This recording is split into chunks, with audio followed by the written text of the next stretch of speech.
Good morning and welcome to MasterTrader, where you can learn to use simple market and stock analysis to make money investing and trading. I'm Greg Capper. Let's take a look at the broader markets.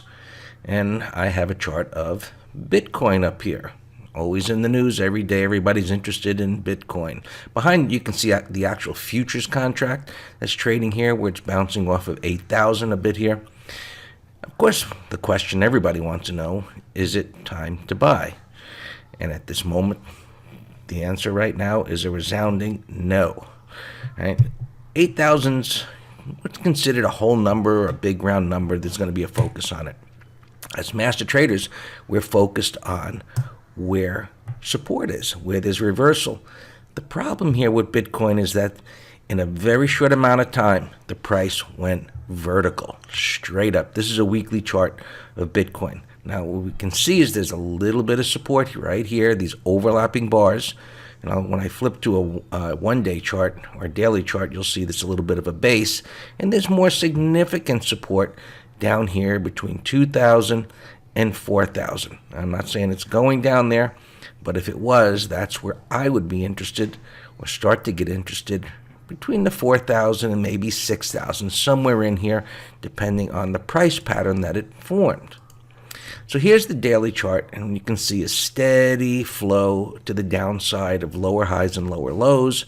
And down here at 6,000, you've got this little double bottom where the advance started in November.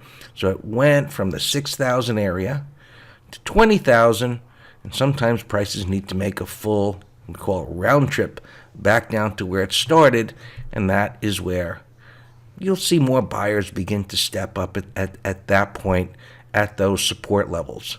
Now, you've probably got a lot of crypto people out there saying, oh, Fibonacci levels and trend lines and this and that. Well, none of those levels stopped it on the way down here. We don't use Fibonacci levels. We look at support and resistance.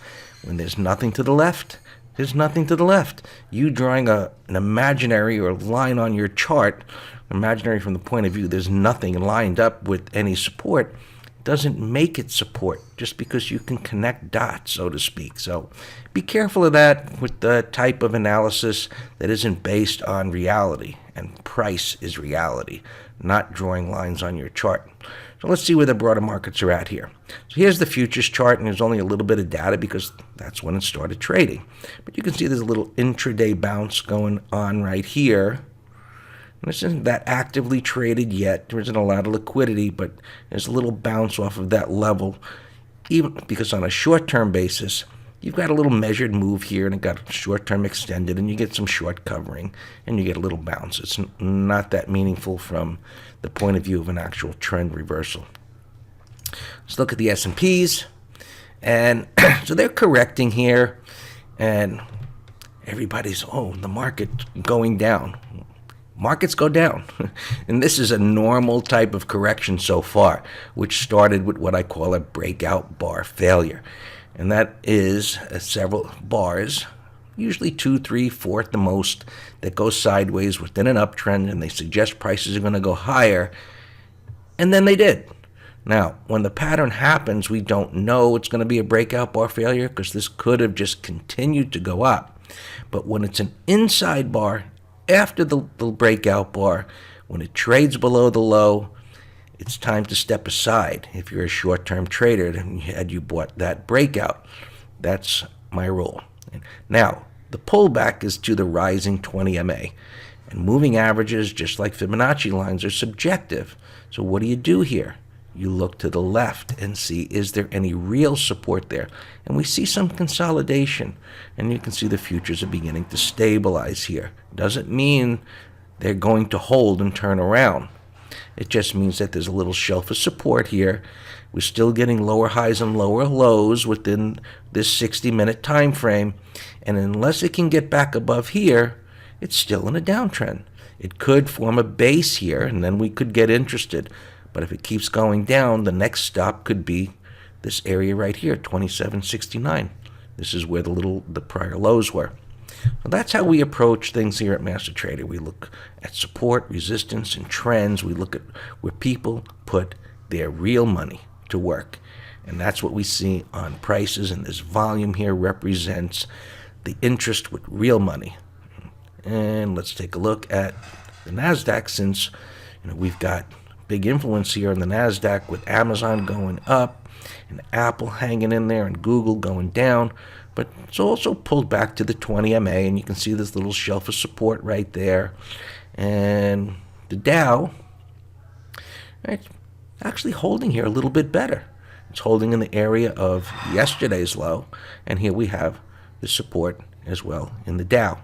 So let's take a look at Amazon, which was moving down yesterday, and on the earnings report, right back up to the highs, making a new high. So those that got bearish on this, looking for it to go down because of this down move, now in some pain for sure. Apple, down to some support here. Look, it was up, and now it's come back down again. So really indecisive. We're concerned about the depth of this retracement here. Prices should not pull back that far, and here we have a real breakout where it's a little bit sloppy base, but sideways, and then it came in hard, and now it's holding the support. We'd really be interested in Apple down here around that 200-day moving average, the red line, that's in alignment with this support here. We might be willing to pick up some shares down there, but we'll see if it actually gets down there. Google, it's down here on its earnings report, so we do have a bit of a correction going on, which is normal. May not seem normal to everyone since we haven't had much of corrections. However, it is normal. These indices and stocks are in uptrends. Well, Apple isn't; it's in a sideways trend. But you do get corrections within uptrends, and it's normal, and it sets up buying opportunities. Last stock I want to look at is GPro. It reported its earnings, and I've said that about a week or two ago, that this was in a death trend, maybe a month ago, and it just continues to be, and it looks really bad. And you have to be careful in the markets. You have to have a plan and rules, because what was a recent, very popular stock doing great, as this was back here, to get caught up in it and think that everything's okay, anything can go down. Excuse me. General Motors went to zero, and so GPro can certainly go to zero. All right, everybody, have a great trading day and have a great weekend, and we will update next week.